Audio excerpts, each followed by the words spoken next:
Dès l'ouverture de ces assises, un exercice de critique et d'observation a été organisé afin de confronter les perceptions entre les participants. Cette activité a mis en évidence un besoin de dialogue et de rapprochement entre les jeunes des provinces du Nord et du Sud Kivu. Réunis par l'organisation UFOPES DRC, les membres du comité de pilotage de la coalition Jeunesse, Paix et Sécurité des deux provinces ont échangé sur les perceptions de collaboration et les dynamiques de travail commun. Pacifique Mouchouboussa, chargé de programme chez UFOPES DRC et modérateur de la coalition à Bukavu, souligne l'importance de cette démarche. Selon lui, ces échanges permettaient de renforcer la confiance mutuelle et de déconstruire les idées préconçues entre jeunes des deux provinces. Nous avons réuni le comité de pilotage de la coalition Jeunesse et Sécurité du Nord et du Sud Kivu dans le but de renforcer les liens et de partager les expériences et les bonnes pratiques afin que les uns et les autres, que les uns apprennent des autres,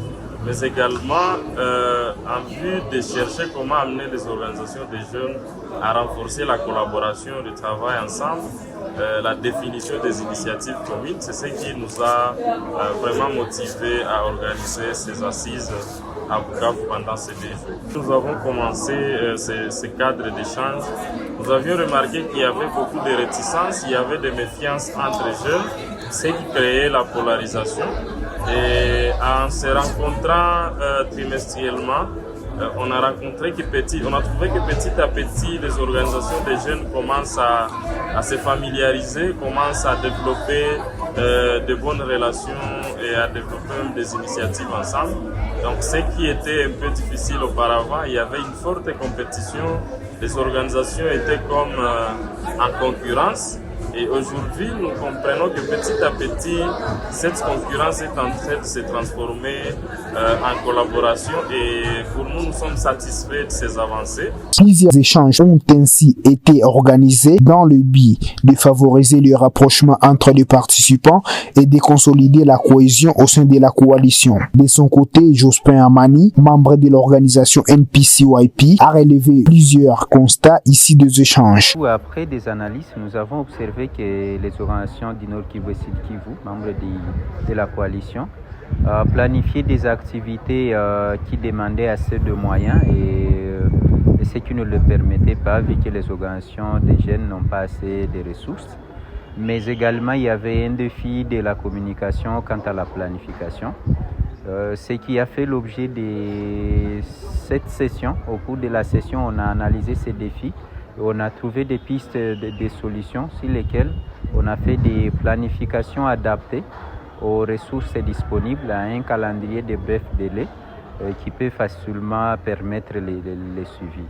Dans la même dynamique, Rosette Badera, membre de l'organisation CAPED, estime que les préjugés constituaient jusque-là un frein à la coopération entre les jeunes du Nord et du Sud Kivu. Moi, je pense qu'avec la jeunesse de Goma, il y avait des préjugés dans les deux côtés. Il y avait des préjugés qui se disaient aux jeunes du Nord Kivu, mais celles aussi du Sud Kivu avaient aussi des préjugés concernant les jeunes du Nord Kivu.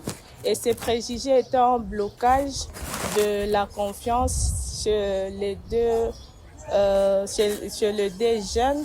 Donc il y avait des difficultés de communication parce que tout le monde savait que non, les jeunes du Nord Kivu sont comme ça, les jeunes du Sud Kivu sont comme ça. Et c'est ces préjugés qui bloquaient vraiment la confiance et la collaboration entre les deux jeunes. Après des travaux en Carrefour, les participants ont lancé des initiatives locales visant à vulgariser la résolution 2250 et l'appropriation de l'agenda jeunesse, paix et sécurité. Chaque journée de travail s'est clôturée par des visites entre différentes structures membres de la coalition, renforçant ainsi les liens de collaboration. Pour Nathalie Nabintou, membre de l'organisation EDA, a partagé ce ressenti. Premièrement, nous avons accueilli plusieurs expériences parce que c'était vraiment un moment très important et très capital de faire des visites dans d'autres organisations. Je dirais premièrement, c'était important de savoir l'adresse physique de ces organisations et d'arriver sur les lieux. Deuxièmement, c'était pour nous le moment très capital, très important de découvrir ou bien de palper de droit ce que les autres organisations font. c'est plus théorique, et de voir les résultats de leur travail et de les toucher de nos vivements. Troisièmement, c'était aussi dans le cadre toujours de renforcer notre confiance ainsi que notre collaboration avec les organisations du Sud Kivu et de Nord Kivu, mais aussi de connaître les membres de ces organisations-là. Pour rappel, ces activités s'inscrivent dans le cadre du projet promouvoir la participation politique des jeunes du Nord et du Sud Kivu à travers l'appropriation de l'agenda jeunesse, paix et sécurité.